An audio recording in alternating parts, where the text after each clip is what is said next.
Friends पिछली video में बता दिया था मैंने कि कैप्चा कोड डालना है और पासवर्ड डालना है, ठीक है। आप उसके आगे करते हैं। फ्रेंड्स यहाँ से देखो ये इन्फॉर्मेशन आ रही है कि आपके लिए डिस्ट्रिक्ट का नाम चुनना है। उसके बाद ये सारी परियोजनाएं के नाम आ रहे हैं, ठीक है। यहाँ से आप चुन सकते हैं, जैसे कि ललितपुर में मैं चुनना हूँ इनका जो सेकंड इस टाइप का था, व्यक्तिगत इन्फॉर्मेशन, घोषणा, शैक्षणिक योग्यताएं, अपलोड फोटो डाटा, ये सारी इन्फॉर्मेशन भरनी है। देखो यहाँ से सिलेक्ट पहले तो आपको देखना पड़ता है कि किसमें, देखो बार वृद्धा, यहाँ से इन्फॉर्मेशन आ रही है, तालबेट, चकोरा, ललितपुर सिटी, ठीक है। ये सारी इन्फॉर्मेशन आ रही है। मैंने मान लिया बार के लिए भरा, तो मुझे यहाँ से चुनना पड़ेगा जो किस टाइप का एरिया है, ये आपके लिए जानकारी करना पड़ेगा। ये ग्रामीण एरिया, ठीक है। उसके बाद इसमें कौन कौन सी जगह पर खाली हैं, ठीक है, भर्ती खाली हैं। अंजोरा, ये सब टोड़ी मोड़ी, ये सारी इन्फॉर्मेशन, ठीक है, भरी हुई हैं। कास्तर गाँव, बसत कुआं, ये सारी इन्फॉर्मेशन देखो यहाँ से भरी हुई है। गोरवारा हुआ, मलैया हुआ, बसत कुआं, गेंदोरा, उमरी, बार, ठीक है। यदि इतनी इन्फॉर्मेशन भरी हुई है तो ये आपके लिए दिखा रहा है कि यहाँ पे इतनी सीटें खाली हैं, ठीक है। और यदि नहीं है खाली तो आप लोग यहाँ से इजीली मतलब बेसाल्ट में हटा सकते हैं। तुर्का हुआ, मान लीजिए मैं तुर्का, टोड़ी, गड़िया, गेंदोरा, भैलोन लोध, उमरी, बार, चकौरा, ये सब आ रहे हैं तो भी कोई नहीं है। लेकिन यदि आपने देख लिया कि तुर्का, मैं भूल गया, तुर्का भर दिया मैंने, ठीक है। तो यहाँ से आपके नया पंचायत का नाम, यहाँ से देखो नया पंचायत का नाम आप इजीली लिख सकते हैं, जिसका वो रहता है नया पंचायत, इजीली लिख सकते हैं। यदि बार लिख सकते हैं, इसके अंदर ही आ रहा होगा, ब्लॉक में लोग आ रहा होगा जो भी। देखो यहाँ से कट्ठावर आ रहा है, अनारक्षित, सामान्य, अनारक्षित, ठीक है। और यहाँ से कट्ठावर वाले एरिया में आ रहा है। उसके बाद में यहाँ से यदि गेंदोरा कर दूँ, गेंदोरा या बार के बारे में कर दूँ फॉर एग्जाम्पल, यहाँ से बार है। उसके बाद फिर भी यहाँ देखो यहाँ से आ रहा है सामान्य अनारक्षित, राधापुर के लिए भी आ रहा है सामान्य अनारक्षित, और बार के लिए भी आ रहा है अनुसूचित जनजातियाँ। तो राधापुर के लिए सामान्य अनारक्षित के लिए मैं क्लिक कर लूँगा, ठीक है। यहाँ से अनारक्षित है मतलब सामान्य के लिए भी खाली है, सामान्य कैटेगरी के इंसान रहते हैं जो। और ओबीसी के लिए तो नहीं है। यदि आपके लिए आवेदक का नाम लिखना है तो वो भी इन्फॉर्मेशन आप लिख सकते हैं फ्रेंड्स। एंड अदर इन्फॉर्मेशन भी आप जानकारी भी दे सकते हैं। एंड यहाँ से उनका इंग्लिश में नाम जिनका भी फॉर्म भरा जा रहा है, और पिता का नाम, ये सारी इन्फॉर्मेशन आपके लिए भरनी है। यहाँ से मार्कशीट अपलोड करना होगा 10th क्लास की।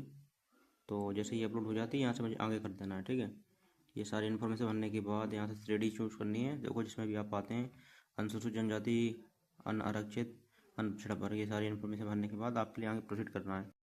सो गाइज मैंने यहाँ से सारी इन्फॉर्मेशन भर दी अपनी education qualification, you can see. तो आप लोग भी यहाँ से इजीली यहाँ से देखो एजुकेशन क्वालिफिकेशन आपने जो की है वो सारी भर सकते हैं और यहाँ से भेज सकते हैं, ठीक है। यहाँ से आपके लिए आवेदक की फ़ोटो कॉपी जो 170 पिक्सल में होना चाहिए, और यहाँ से नीचे सिग्नेचर अपलोड करना है, ओके।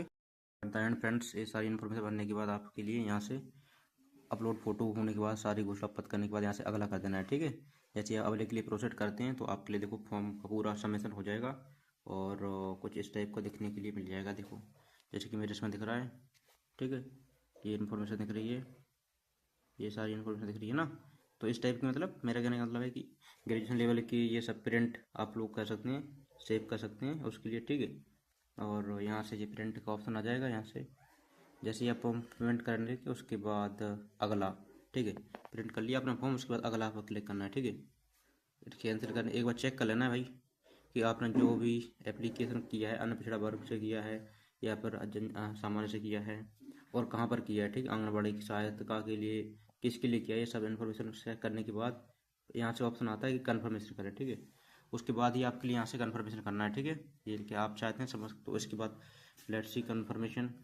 जब कन्फर्मेशन हो जाता है तो OTP भेजा जाता है नंबर पर जिस पर रजिस्टर्ड है, वो डालना पड़ता है, उसके बाद कन्फर्म हो जाता है। यहाँ से देखो आप लोग तो देख सकते हैं कि मैंने फॉर्म के लिए अप्लाई कर दिया। एक बार ये भी एक ग्राम पंचायत में एक से ज़्यादा रिक्त पद के लिए आवेदन करें, तो मैंने यहाँ से देखो अप्लाई कर दिया है। और यहाँ से मैं यदि व्यू डिटेल पर क्लिक करूँ तो यहाँ से भी मैं देख सकता हूँ, ओके। मैंने अन्य पिछड़ा वर्ग से किया है अप्लाई, तो आप लोग यदि और कहीं से कर रहे हैं तो आप लोग यहाँ से देख सकते हैं, ठीक है। वो बाद में आपका जो फॉर्म था वो भी खुल जाएगा। और यदि आप लोग पीछे जाते हैं तो पीछे भी होम बटन पे आकर भी आप अलग से अन बार 2 के लिए भी जैसे कि अप्लाई कर सकते हैं। यहाँ से अन्न पिछड़ा वर्ग, यहाँ से मैं यदि अप्लाई करना चाहूँगा तो डायरेक्टली मेरा यहाँ से अप्लाई हो जाएगा, ठीक है। यदि आपकी ग्राम पंचायत में 2 पद खाली हैं तो आप अप्लाई कर सकते हैं। अब देखो यहाँ से बिल्कुल नहीं आ रहा है, कृपया चुनें। यदि नहीं आ रहा इसका मतलब आप हम नहीं कर सकते हैं अप्लाई। कृपया वर्ग चुने। यदि होता तो कर सकते थे, अगर नहीं कर सकते इसका मतलब यहाँ से चुनने के लिए आ नहीं रहा है। तो आप 2 ही खाली थे तो मैंने 2 के लिए ऑटोमेटिकली कर दिया है, ठीक है। सो अन पिछड़ा वर्ग कैटेगरी के लिए कर दिया है। तो यदि आपकी कैटेगरी में कई कैटेगरी के लिए एप्लीकेबल हैं तो आप कर सकते हो उसी के अकॉर्डिंग। यदि नहीं है तो आप नहीं करिए, डायरेक्टली यहीं से लॉगिन कर लीजिए, ठीक है। तो ये था मेरा फॉर्म वीडियो रिगार्डिंग कैसे भरते हैं फॉर्म, ठीक है। वीडियो कैसा लगा जरूर बताइएगा, और मेरे चैनल के लिए आप सब्सक्राइब कर सकते हैं, और ऐसी वीडियो के लिए बनर ये चैनल के साथ। और फॉर्म के रिगार्डिंग कोई मिस्टेक आती है तो बता सकते हैं, और फॉर्म भराना है तो भी आप गिवन ईमेल आईडी पर भी कॉन्टैक्ट कर सकते हैं। ओके, तो मिलते हैं अन्य वीडियो के साथ, तब तक के लिए thank you so much for watching. Do not forget to subscribe button and like the video. जय हिंद।